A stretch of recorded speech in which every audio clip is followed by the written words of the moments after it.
मच्चित्य नरं चैव नरोत्तमं देवीं सरस्वतीं व्यासं ततो जयमुदीरयेत्।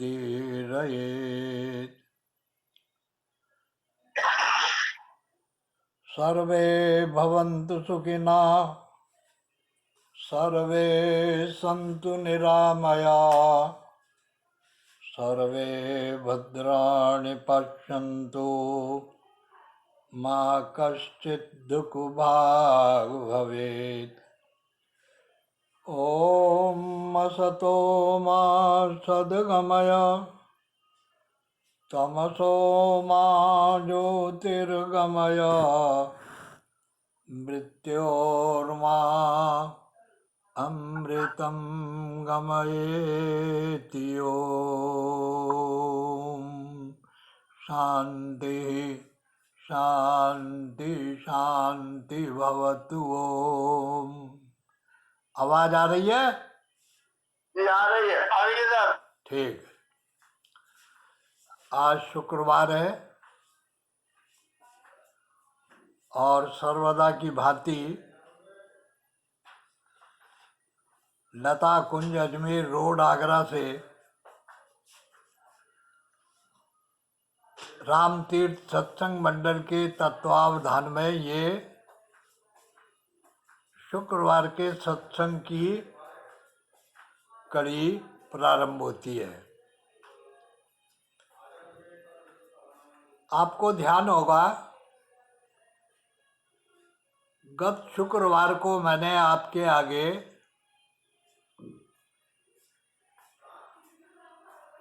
जो विमर्श के लिए विषय रखा था शुरू हो गया। चल वो ये रखा था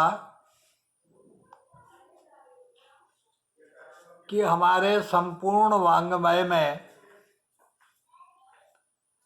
मार्गदर्शक के रूप में दो चरित्र बड़े प्रधान हैं। एक चरित्र का संबंध है सूर्यवंश से और एक चरित्र का संबंध है चंद्रवंश से।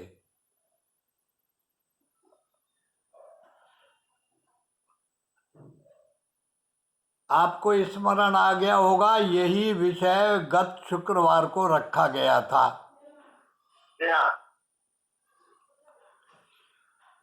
और हमने यहाँ से विचार प्रारंभ किया था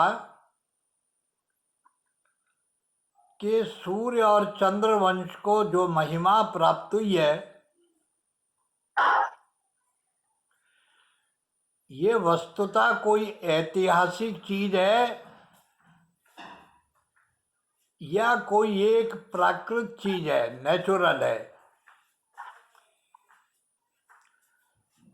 हमारे सामने दो प्रकार के ब्रह्मांड हैं। एक ब्रह्मांड तो वो है जो निसर्ग ने बनाया है, कुदरत ने बनाया है, यूनिवर्स ने बनाया है। और आज की भाषा में कहें तो अस्तित्व ने बनाया है। एक ब्रह्मांड तो हमारे सामने ये है। हमारे सामने एक ब्रह्मांड और भी है। आवाज चली गई आचार्य जी की। आवाज आ रही है? आ रही है। एक ब्रह्मांड और भी है हमारे सामने, इसे हम बनाते हैं और इसको हम अपने यहाँ भाषा में संसार कहा जाता है।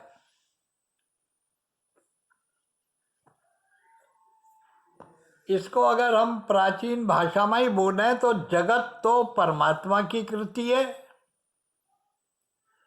और संसार हमारा रचा हुआ है। जगत शब्द का अर्थ होता है ब्रह्मांड व्यापी गति से जो बना है वो जगत है, और जिसको हमने अपने ताने बाने से पूरा है, तैयार किया है, वो संसार है।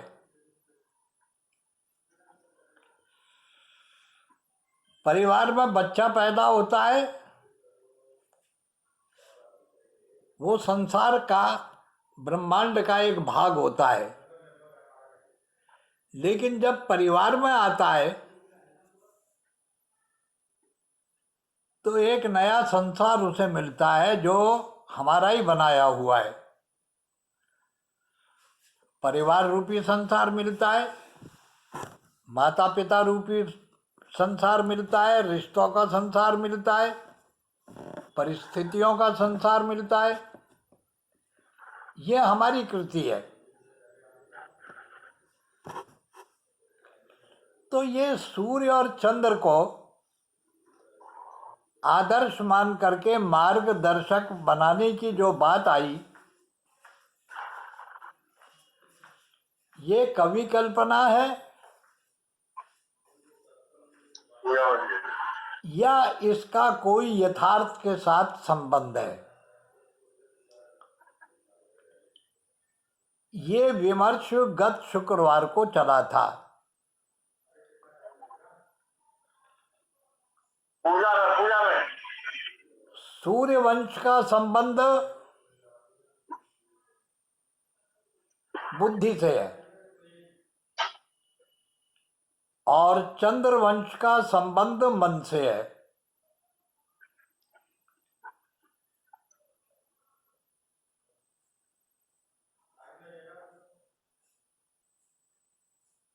सूर्य वंश का संबंध बुद्धि से है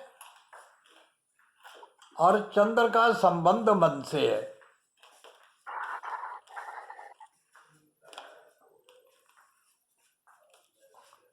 अर्थात सूर्य और चंद्रमा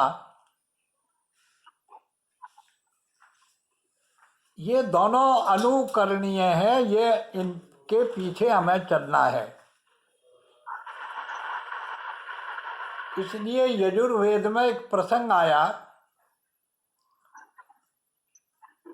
अगर तुम चलना चाहते हो, गति करना चाहते हो, देखो इग्नाइट होना और मूवमेंट में आना और किसी लक्ष्य के लिए चलना, ये दो प्रकार की गति होती है। एक तो केवल मोमेंटम है और एक चलना है। चलना किसी पर्पस के लिए होता है, मूवमेंटम तो कैसे भी हो सकता है। जैसे पेड़ से पत्ता गिरता है, वो मोमेंटम है, हवा जिधर बहती है बहता हुआ चला जाता है। लेकिन जब पेड़ पर से फल गिरता है तो बहता नहीं है, वो गति है। और उस गति को गाइड करने वाला, उसका मोटिवेटर, उसका कंट्रोलर, उसका ग्रेविटेशनल फोर्स है पृथ्वी का। चलने में और गति करने में ये अंतर है। गति विथ पर्पज होती है, उसका एक डेस्टिनेशन होता है, उसका एक गोल होता है, मुकाम होता है।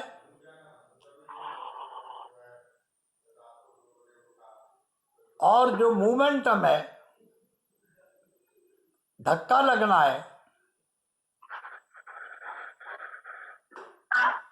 इसका कोई लक्ष्य नहीं होता, प्रकृति का नियम काम कर रहा होता है। तो वेद में गति के लिए उदाहरण दिया है कि गति करने वाले इस हमारे सौर मंडल में दो यात्री हैं, एक सूर्य है एक चंद्रमा है। ये दोनों पथिक हैं, राहगीर हैं। ये चल रहे हैं, ये केवल गति में नहीं है, इनकी गति का एक लक्ष्य है, उद्देश्य है, कोई योजना है, और उस योजना के पीछे कोई विधान है, कोई व्यवस्था है। जैसे आप यात्रा करते हैं, गाड़ी में बैठे हैं, तो केवल मोमेंटम नहीं है, केवल गति नहीं है, वो यात्रा है। यात्रा और गति में अंतर है।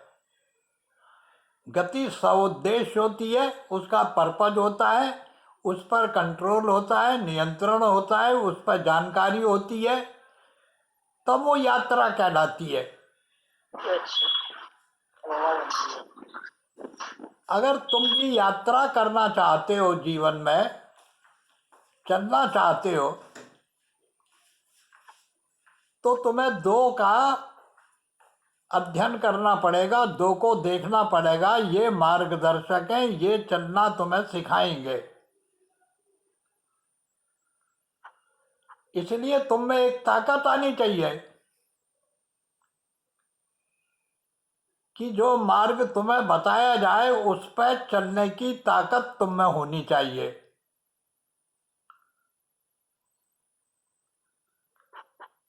आप और मैं कितने भी बुद्धिमान हो, कितने भी समझदार हो,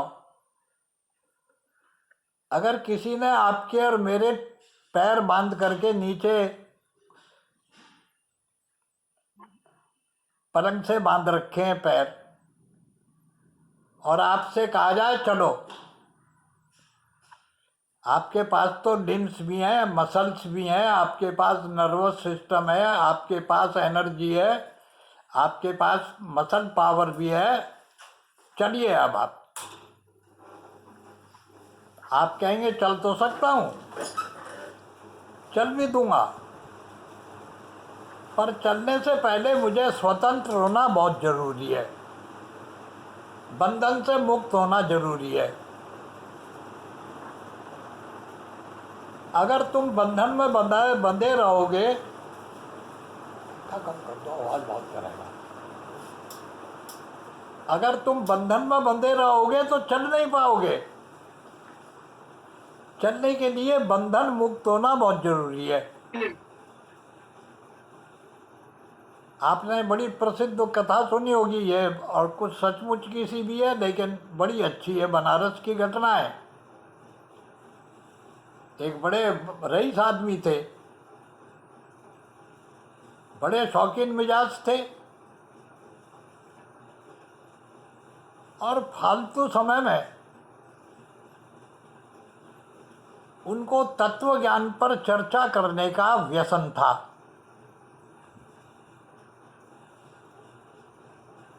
कुछ लोगों को जैसे आम आदमी की इंद्रियों में आग्रह उठता है, खुजली उठती है, आँख में खुजली हो गई, कान में खुजली हो गई, कम खुजाने लगते हैं, ऐसे कुछ लोगों की बुद्धि में भी खुजली होती है। कुछ सवाल पैदा होते हैं, और जो भी कुछ उनने पढ़ा लिखा होता है, जो समझ उनके पास होती है, अब उससे कुछ रौनक करने का भी मन करता है उनका, तो बुद्धि विवाद आए, वो विवाद करने के लिए गोष्ठी कर देते हैं, गप्पे मारते हैं, बातें बड़ी ऊंची ऊंची हो जाएंगी, तत्व ज्ञान की हो जाएंगी, ब्रह्म ज्ञान की हो जाएंगी, समष्टि ज्ञान की हो जाएंगी, राम राज्य की हो जाएंगी, खुदाबंद करीम तक की बात हो जाएंगी।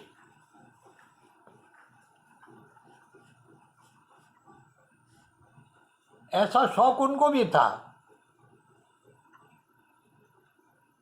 लिहाजा बजरे में, गर्मी के दिन थे, बजरा एक किराए पे ले लिया, सोचा कि भाई बनारस से इलाहाबाद चलेंगे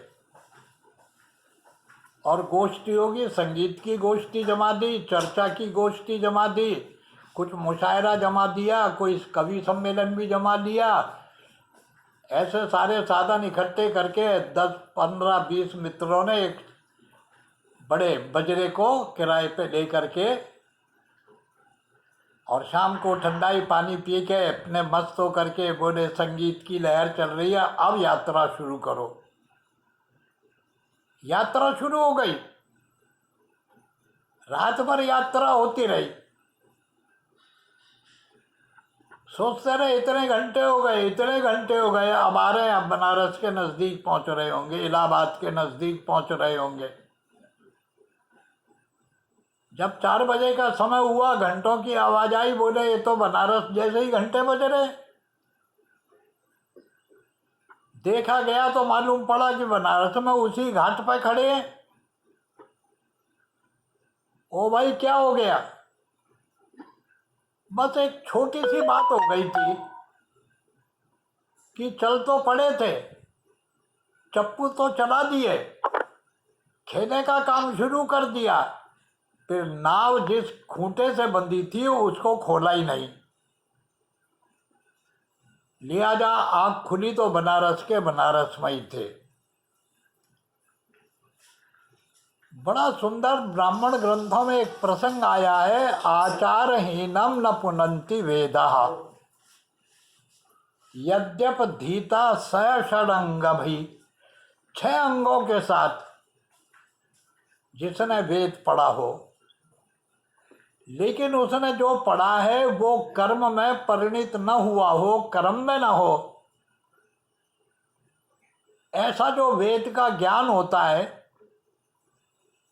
वो मृत्यु के समय ऐसे ही उड़ जाता है जैसे पंख लगने पर पक्षी अपना घोंसला छोड़ के उड़ जाता है।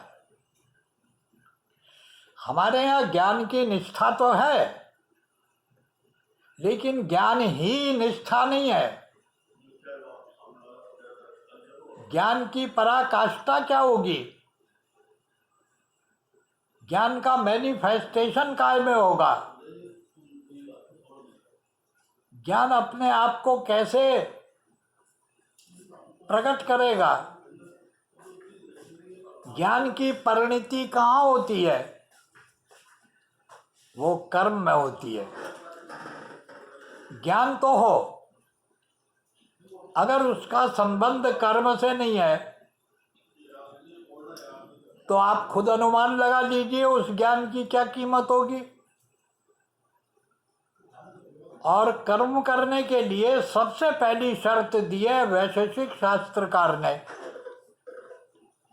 स्वतंत्रो अयम कर्ता। अगर तुम कर्म के कर्ता बनना चाहते हो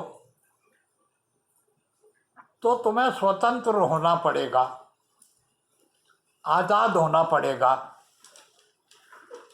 अपना मालिक खुद होना पड़ेगा। मालिक तो हमारा अहंकार है, मालिक तो हमारी आकांक्षाएं हैं, मालिक तो हमारी कामनाएं हैं, मालिक हमारी वासनाएं हैं, और हम दावा कर रहे हैं कि हम कर्म कर रहे हैं।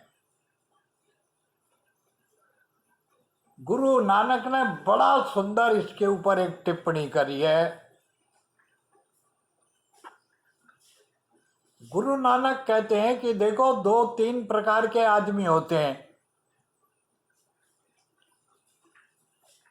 एक तो बंदे वो होते हैं जो गुरुमुख होते हैं, वो गुरु की ओर देखते हैं, उसके निर्देशन में चलते हैं, गुरु की इच्छा उनकी इच्छा होती है, गुरु की आज्ञा उनके लिए अकाट्य होती है।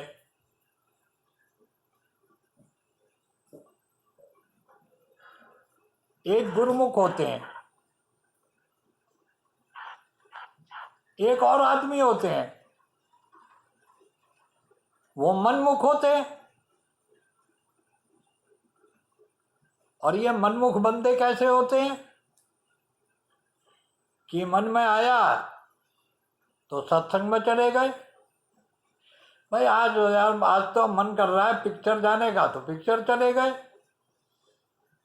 भाई आज मन नहीं है, आज मन है जरा मार्केट में जाना है, आज ये करना है, वहाँ चले गए। क्या हो गया?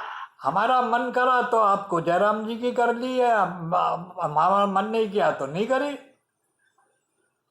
मन आ गया तो 2 पैसे दान कर दिए, मन नहीं आया तो 1 कौड़ी नहीं दी।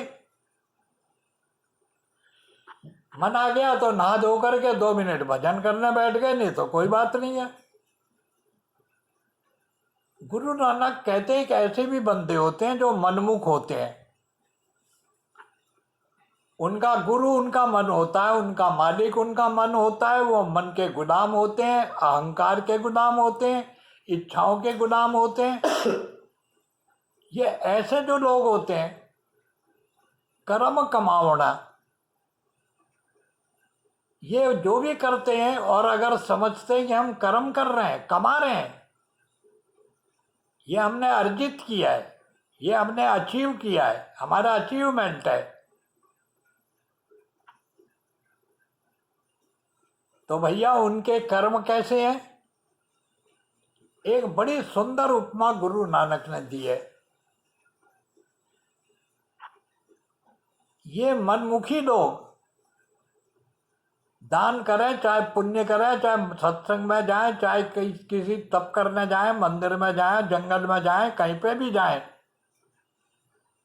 इनके कर्म कैसे हैं? इनकी क्या वैल्यू है? कितना वेटेज है इनके कर्म में?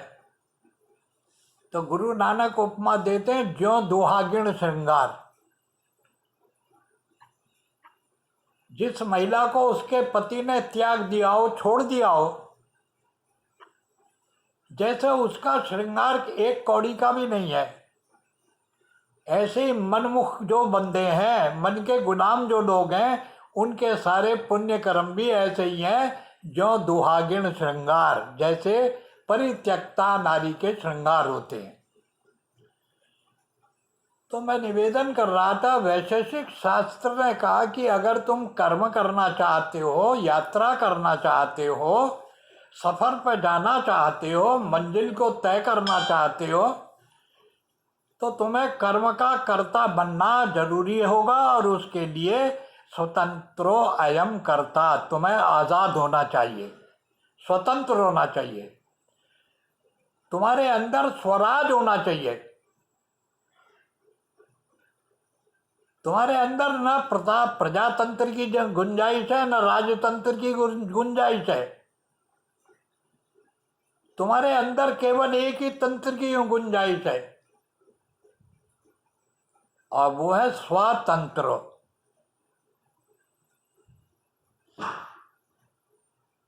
सेल्फ कमांड, सेल्फ कंट्रोल, आत्मानुशासन। और जो आत्मानुशासन है, यही तो साधना है, इसी को तपस्या कहते हैं। और आत्मानुशासन में जिन मूल्यों को स्वीकार किया जाता है, वही धर्म के मूल्य होते हैं। धर्म का खुदाबंद करीम से कोई ताल्लुक नहीं है, परमात्मा से उसका कोई ताल्लुक नहीं है। आप परमात्मा को मानते हैं, कोई बहुत बड़ा एहसान नहीं करते हैं, और आप नहीं मानते हैं तो कोई बहुत बड़ा अजाब भी नहीं कर रहे हैं। और थोड़ी देर को मान लो परमात्मा को आप बहुत जानते हैं,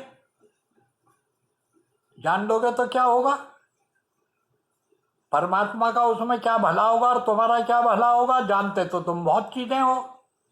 ऐसी कौन सी चीज है जो हम नहीं जानते? पारस को भी हम जानते हैं, अमृत को भी हम जानते हैं, परलोक को भी हम जानते हैं, खुदा को भी हम जानते हैं। तो जानने से ही अगर सब कुछ हो जाता, तो लड्डू को जानने पर हमें संतुष्टि हो जानी चाहिए थी, पर जानने से संतुष्ट नहीं होते। संतुष्टि के लिए लड्डू बनाना भी पड़ता है और खाना भी पड़ता है। तो मैं निवेदन कर रहा था कि यात्री के लिए एक शर्त जरूरी है कि वो खूंटे से मुक्त हो जाए। जहां बंधा हुआ है वहां से फ्री हो। अगर अहंकार से बंधा है तो पहले उसमें से निकलो। आकांक्षाओं से बंधे हो तो उससे बाहर आओ, महत्वाकांक्षाओं से बड़े हो तो उससे भी बाहर आओ, वासनाओं से बंधे हो तो उससे भी बाहर आओ। पहले तुम स्वतंत्र हो जाओ। जो स्वतंत्र होता है वो जो भी कुछ करता है वो कर्म कहलाता है। और ईशोपनिषद ने कर्म की एक बड़ी विलक्षण क्षमता दी है कि कर्म के अंदर एक विलक्षण क्षमता है। कर्म न लिप्यते नरे, कर्म से वासना नहीं बनती। वासना तो भोग ऐषणाओं से बनती है, कर्म करने से वासना नहीं बनती। आसक्ति से वासना बनती है, फलासक्ति से वासित आदमी होता है। इसलिए ईशोपनिषद कहता है कुर्वन्न वेह कर्माणि जिजी विशेषतम समा। अरे 100 वर्ष तक जीने की इच्छा कर, पर कर्म करते हुए जीने की इच्छा कर। जब तू कर्म करेगा, स्वतंत्र होकर कर्म करेगा, तो देखो कितना सुंदर अर्थ किया है, न कर्म लिप्यते नरे। ये नर शब्द का अर्थ ही यही है। यस्मिन् कर्माणि न रम्यते स नरा, जिसमें कोई वासना का रमण नहीं होता, जो रुकता नहीं है, निरंतर चलता रहता है, उसको नर कहते हैं। ये नर शब्द की व्युत्पत्ति है। तो मैं निवेदन कर रहा था, वेद ने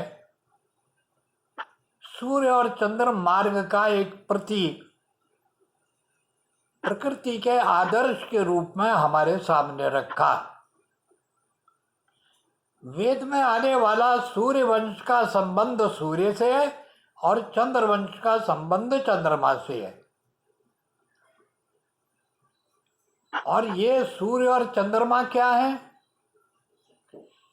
इसको जब वेद अपनी अलंकारिक भाषा में बात करता है, जब अपनी साहित्य की भाषा में इसको लेता है, जब इसमें मेटाफोर का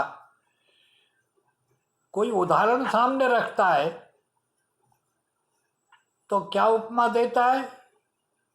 ये दोनों पथिक हैं, राहगीर है, मंजिल पर चलने वाले, इनकी कोई मंजिल है। ये आकाश में आवारा नहीं डोल रहे हैं, इनका हर कदम बंधा हुआ है, हर क्षण बंधा हुआ है।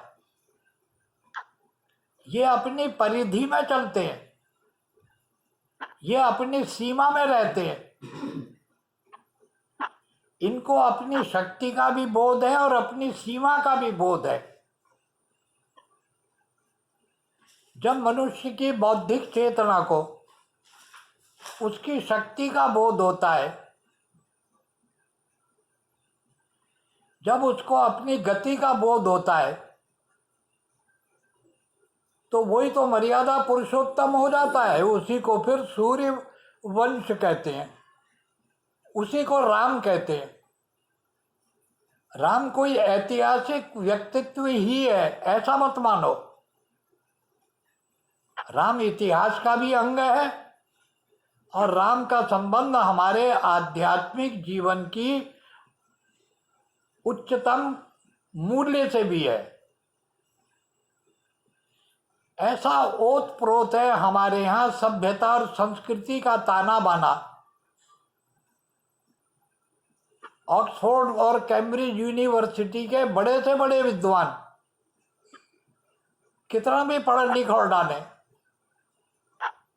लेकिन भारतवर्ष के धर्म शब्द का जो परसेप्शन है, उसकी जो अवधारणा है, उसकी जो व्याख्या है, अगर किसी ने जरा सी भी एक ग्लिम्स ऑफ दैट रियलिटी अगर किसी ने दी है, तो वो डॉक्टर राधा कृष्णन ने अपनी सोसाइटी एंड रिलीजन ग्रंथ में दी है। तो वेद कहता है स्वस्ति पंथाम अनुचरेम,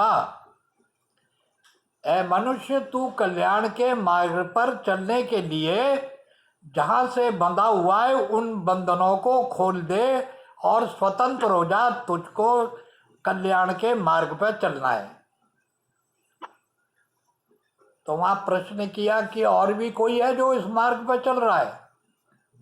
बोले हाँ, तुम्हारे सामने दो पथिक है, एक सूर्य चल रहा है और एक चंद्रमा चल रहा है। इनके चलने का लहजा क्या है, चलने की तमीज क्या है, इनके चलने का डेकोरम क्या है, शान क्या है, डिग्निटी क्या है, इनकी चाल कैसी है, उसका वर्णन करते हैं अब वेद। जो भी मार्गदर्शक बनना चाहता है परिवार का, जो मार्गदर्शक बनना चाहता है समाज का, जो मार्गदर्शक बनना चाहता है राष्ट्र का, जो मार्गदर्शक बनना चाहता है पूरी मानव चेतना का, कोई भी हो अगर मार्गदर्शक बनना चाहता है तो उसमें ये क्वालिटी होनी बहुत जरूरी है जिसका वर्णन वेद करता है।